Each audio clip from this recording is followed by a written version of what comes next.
Welcome to the Beard of Wisdom YouTube channel, where I bring the beard and we work on the wisdom together. Zach and I are going to look back and remember where we were and the events that surrounded 9/11. Where were you 20 years ago today? Well, 20 years ago today, I was in the office at Boyd Family Eye Care. Well, and at that time, it was Doctors Turney and Boyd. And so that was a wild day, man. We were getting ready to start seeing patients. I believe we were looking at the timeline a while ago, the first plane, which I'm looking at it right now, which was Flight 11, crashed into the North Tower at 8:46 Eastern Time. That's 7:46 Central Time, and I was supposed to be seeing patients in about 15 minutes. And I remember the first patient was there, and they were getting them ready, but that was the only patient that showed up that day because. Yeah, we had a little TV in the back in the break room. It was like one of those small televisions that have a little VCR you pop things in.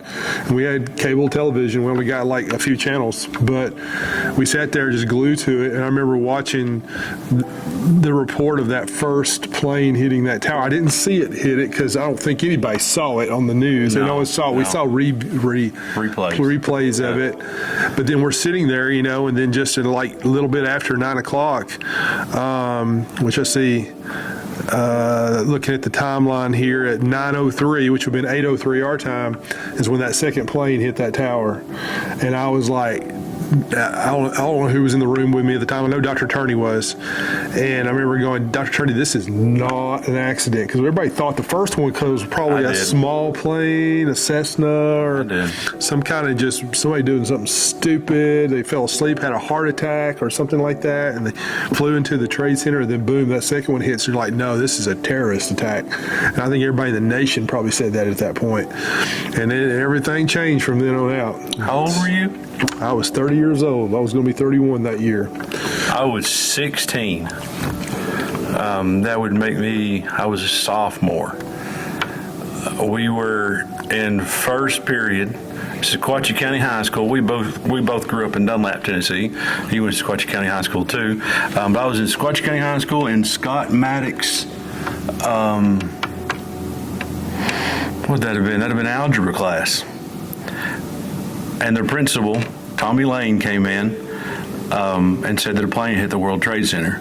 And I thought the exact same thing you did. I thought, well, it's just somebody in a Cessna, just doing something they shouldn't have been doing. And after the second one hit, they knew it wasn't an accident. So they sent us all to our homerooms. And that year I had Miss Gloria Anchors for homeroom.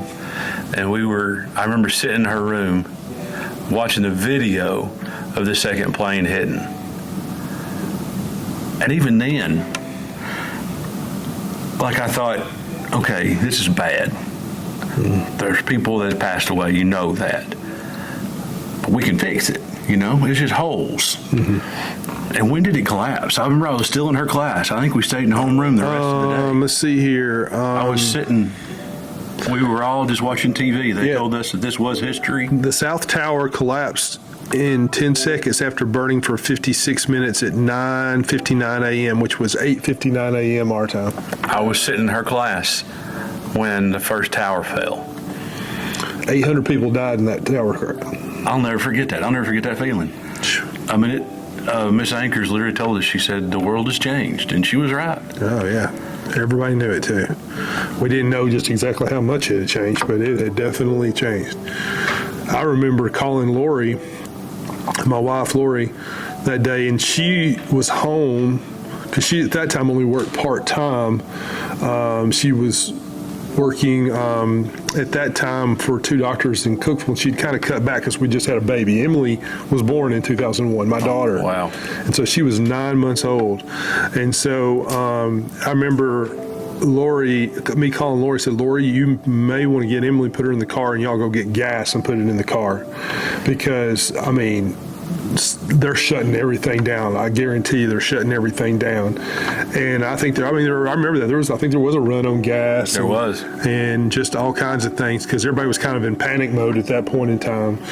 And so, yeah, then you got throughout the day, you got the other things that occurred, the plane that hit the Pentagon. And I was looking at that, the one that hit the Pentagon.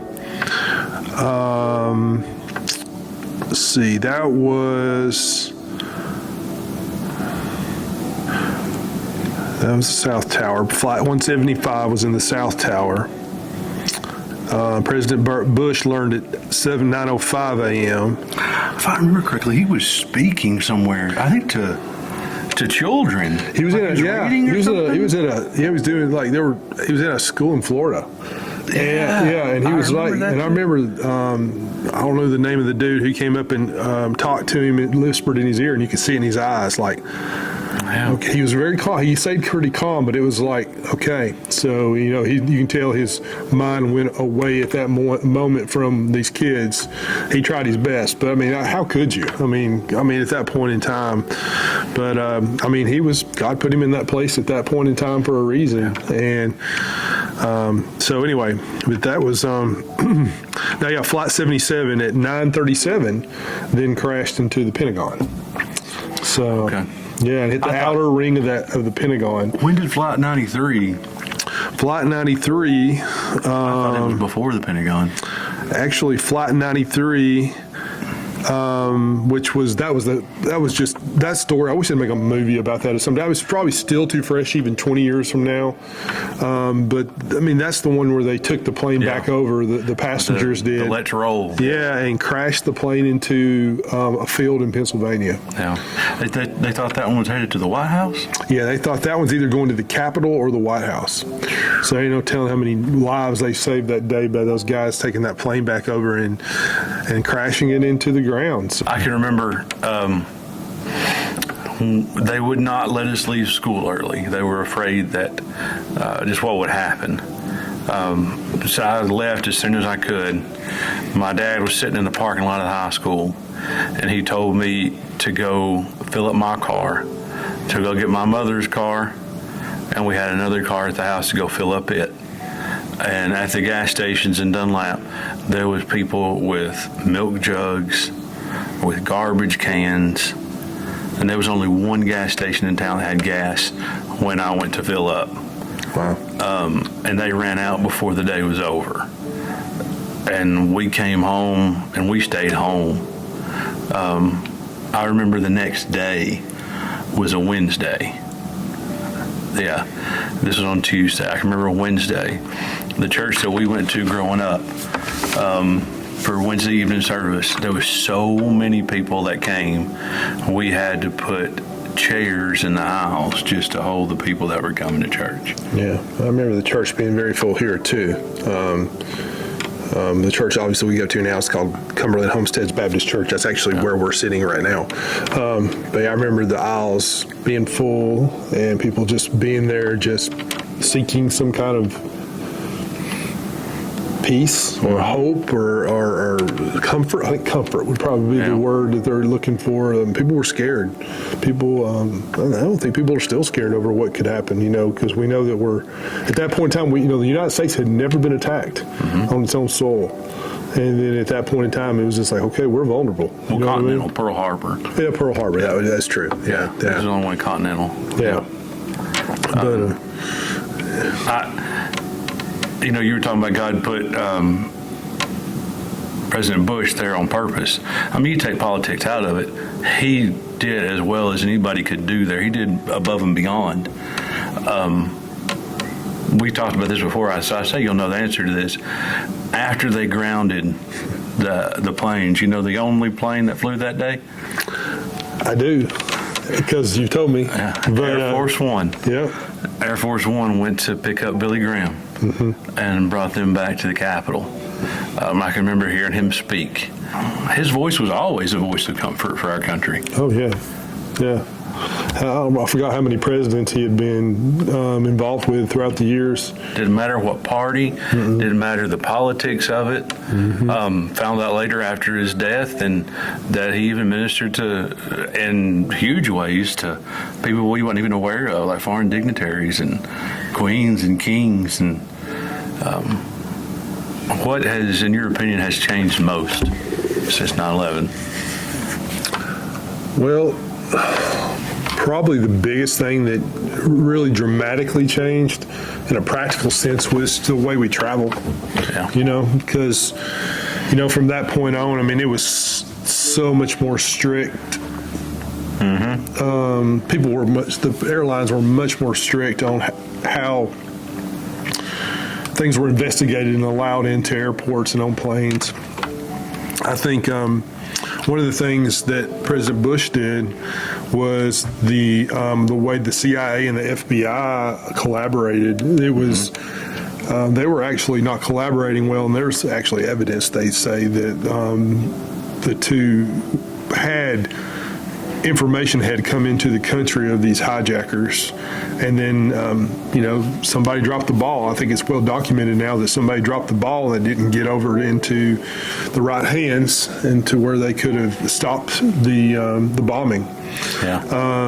People don't remember, but the World Trade Center was actually bombed several years before that in the basement or the parking garage or something like that, which was also a terrorist bombing. Yeah. So, and it's really still fresh. I mean, it's really still hurts to even think about it. You know what I mean? Because all the people who died needlessly, and It's so odd. Like we teach youth together, and we got kids that weren't even born. yeah, our last All of them were.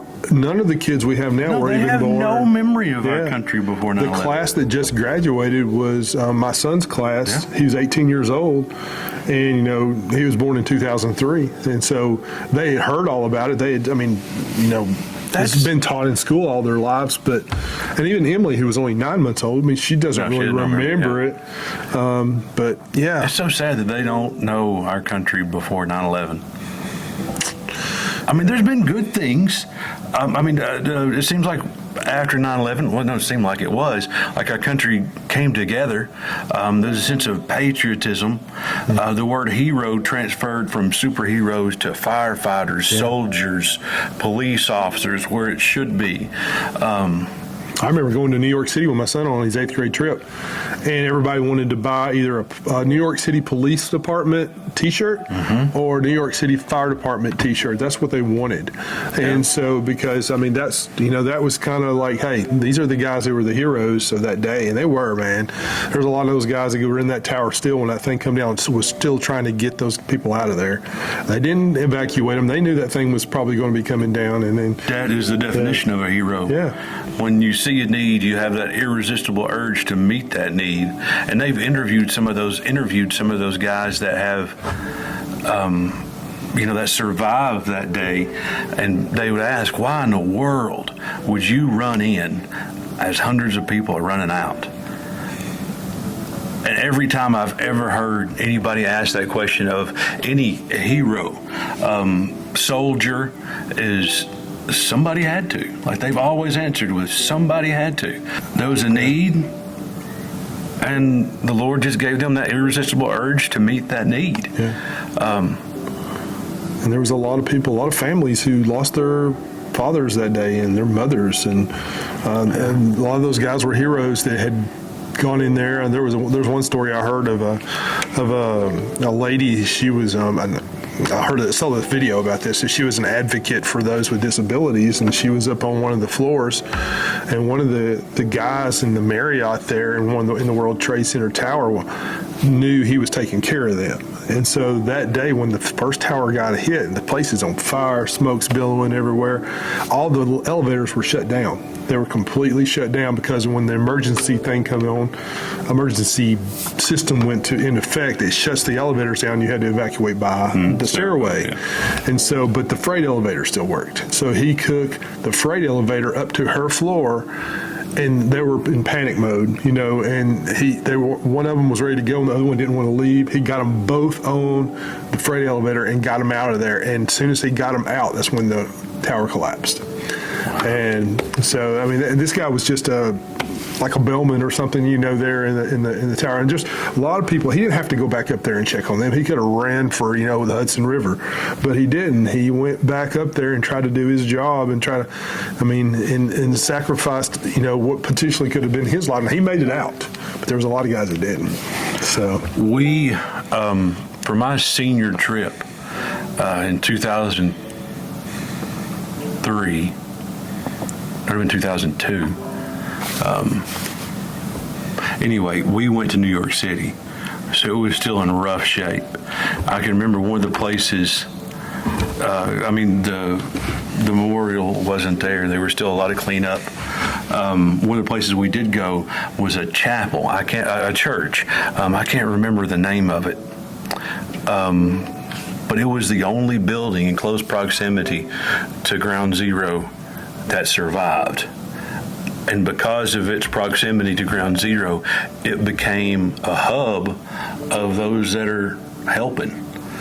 So there's literal, like when I was there, it was almost 2 years after, like where firemen came and took off their shoes to put on their gear. They hung their shoes up on the iron fence that is around the chapel, and 2 years later, those boots are still hung there. Wow. The ones that didn't leave. This chapel is old. If I remember, I'll put it in the comments, the name of it. It was where Abraham Lincoln went to church. Oh, it's cool. Yeah. The pews are whitewashed, and where all the firefighter and police officers that had gear on their belts, they would sleep and sit in the pews. It rubbed the paint off the pews. Oh, wow. And since then, all they've done is just clear coat over it, so those marks will still be there. Oh, wow. Yeah. And there's been books written about this little church called there's a children's book I bought while I was there, the Little Chapel That Stood. And it talks about how the trees that surrounded it is what saved it from that. Really? Yeah. What are some other memories you have or things you'll never forget? Well, one of the things, this doesn't have to do with 9/11, but it does have to do with 9/11, but it didn't happen that day. It's actually my son's 8th grade year. We took a trip to New York City and Boston. And so part of the trip was to go at this time. This was, let's see, Zachary was probably 13 at that time. So, this is 2014, and at that time they had gotten the memorial done, the infinity pools, and, all around the infinity pool were the names of those who had died during 9/11. And then you went into the memorial, which at that time was underground. It still is underground. I don't know why I said it that way, but it's underground. So you really go down this escalators down underground, and you have down there the fire trucks that were crushed. Oh, wow. And I've never even seen that in video. Yeah, and just different things. Part of the beams. Remember the beam that made the cross? Yeah. That President Bush was standing kind of behind it and stuff. That's down there, and then there's a whole section. And this was the coolest part. Was it just you walk through this interactive timeline of that day. And when you walk through there, it's like walking through a graveyard or a memorial. It is, yeah. It's just respectful, and I don't know. I just would recommend anybody going to it. Because my son went to it, and of course he never remembers that, obviously, because he was too young. He was not even born yet, obviously, but that's where he wanted to stay. He wanted to be in there. He didn't want to leave. They only gave us an hour there, and I could have spent the whole day there. I just wanted to read everything I could about what was going on and what went on that day and all the details. It's just done so well.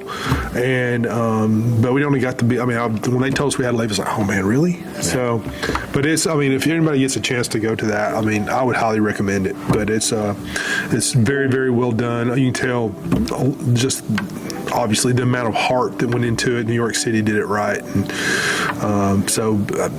yeah, that's something I would recommend anybody. I'm curious, y'all that are watching, put in the comments where you were, how old you were that day. I'm just curious. 20 years later, what do you think? Like when you realize it's 20 years later, all the stuff that's going on right now, what comes in your mind? In this day and time, we're at such odds sometimes, I think, politically with each other.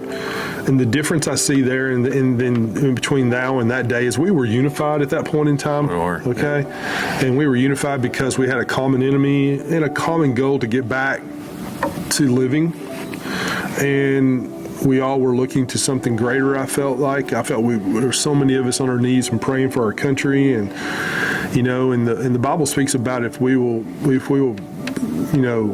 pray and ask God to forgive us of our sins, that He will remember us and lift us up. And so we need to do that as a country. We need to be unified. And there's a lot of things we don't agree on, but it doesn't mean we don't need to be civil and not discuss these things and try to remember that we're all about the same thing, and we're all about being Americans, and we're all about being about the freedom that we have received because of the guys who went before us, the guys that fought in all the different wars that have been through the years. And there's a lot of political debates even about some of that stuff, but still the guys that served made the ultimate sacrifice. And there's a lot of guys that went over to Afghanistan and against Osama bin Laden and different ones, that never came home, that fought in those countries to try to take out the guys who did what they did to us in 9/11. We need to remember those guys on Saturday when we remember 9/11, and remember all those people who lost their loved ones and all those families that lost their moms and dads. And there were children that died that day. Yeah, so I remember that too. Yeah, there was a daycare there, wasn't there? Yeah, and there was a daycare at the Pentagon too. Now they got all those kids out. So, yeah, so. And we are a great country. I don't care what anybody says. We're a great country. And the very fact that we can sit here and do what we're doing right now is very important to remember, that this is a great country. We have these freedoms that so many people gave their lives for. So, 20 years later, my mind goes to three areas. One, and utmost and most important, is the families of those that lost people on that day. People say that time heals all wounds. That's not true. You learn how to live with your wounds. And I know 20 years later, this day is going to be hard for a lot of people. My mind will be on those people, but nowhere, it's not even comparable to the families of those that have lost loved ones during 9/11. Our prayers go out to them. I encourage y'all to, even if you don't know any by name, there's lists that you can find online. I encourage you just to cover those people, those families in prayer. Secondly, we need to remember what heroes are. Again, it's not your latest Marvel movie. It's those men that run up the stairs on 9/11 as everybody else was running out. And a lot of those men that wear badges, we've turned into villains somehow. I have no idea. I know there are bad police officers out there, but 99.9% are doing a thankless job, especially right now, and putting themselves in harm's way just to keep us safe. Absolutely. And those are the heroes, our firefighters, our first responders. COVID has really reminded us about our doctors, EMTs, and nurses, all those that work in the medical field. But our police officers, our firefighters, and our military. I encourage you to be in prayer for our military. There's a lot of men that are hurting because of the events that are going on in Afghanistan. Friends, family to them that they've had to leave behind. Like Zach said, we're lucky to be here, being able to freely talk about faith. Our Christian brothers and sisters in Afghanistan They don't have that luxury. I'm sure most of you have seen on the news where a majority have lost their lives because of who they follow, Jesus Christ. So my heart goes out to all three of those situations. I don't want to make this too long, and I'm not going to close the way we normally do. I think that would be disrespectful. I encourage y'all to be in prayer. If you have children that weren't alive, are not old enough to remember, tell them your stories. We're going to show a video after we're done, and I encourage you, if your kids are watching with you, preview the video before you let them watch it. They might not be, according to what age they are, they might not be old enough to understand all the things that are happening. But we watched a few and kind of decided that this was fitting for this day. Again, thank y'all for always tuning in, especially as we remember 9/11. Take care of each other and be in prayer for each other. American 11, are you trying to call? The cockpit is not answering their phone. Our number 1 has been staffed, and our 5 has been staffed. I'm going to call from Washington. I have a situation with American 11, a possible hijack. What's going on, Betty? The aircraft is erratic again. Problem, very erratic.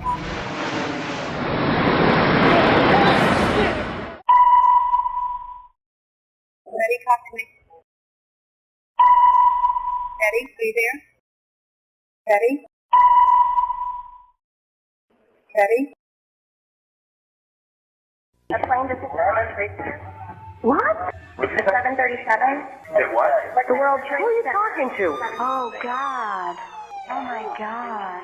United 175, New York. We have some problems over here right now. We might have a hijack over here, 2 of them. Jules, this is Ryan. Listen, on an airplane that's been hijacked, and things don't go well, and it's not looking good. I just want you to know I absolutely love you. I want you to do good. So happy this time. Same to my parents and everybody. And I just totally love you, and I'll see you later. Bye, babe.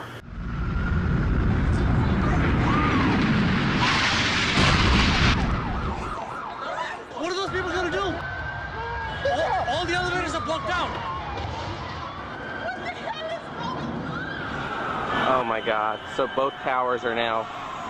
Okay, I got an aircraft 6 miles east of the White House. Crystal City, just north of Crystal City. Just to the north of your town. Yeah, stop all departures. Pentagon just got hit. Don't for me in that. God damn, I can't even protect my NCA. United 93, that traffic for you is 1 o'clock, 12 miles eastbound 370. Negative contact, we're looking, United 93. United 93, Cleveland, if you hear the center ident. I got that piece of dog. Keep remaining steady. You have the ball board.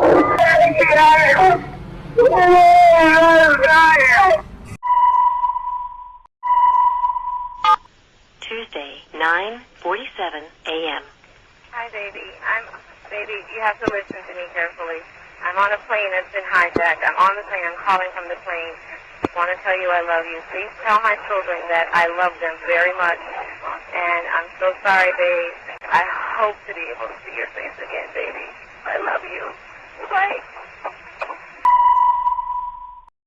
We're 56865. We have, I believe it is a Boeing 757. Can you see him up there, sir? That's confirmed. It looks like he's rocking his wings. Roger. He's rocking back and forth. We're 56865. I advise you stay away from that aircraft. Go north as fast as you can. United 93. Have you got information on that yet? Yeah, he's down. He's down? Yes. When did he land? He did not land. Oh, he's down? Yes, Down? somewhere up northeast of Camp David. Sean, it's me. I just want to let you know I love you, and I'm stuck in this building in New York. There's lots of smoke, and I just wanted you to know that I love you always. At number 2 World Trade Center, right. Lady was shooting in the walking. We're not ready to die, but it's getting bad.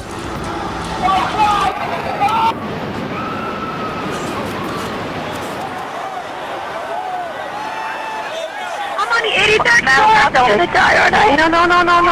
I'm gonna die. Liv, say your prayers. We're gonna think positive because you gotta help each other get off the floor. I'm gonna die.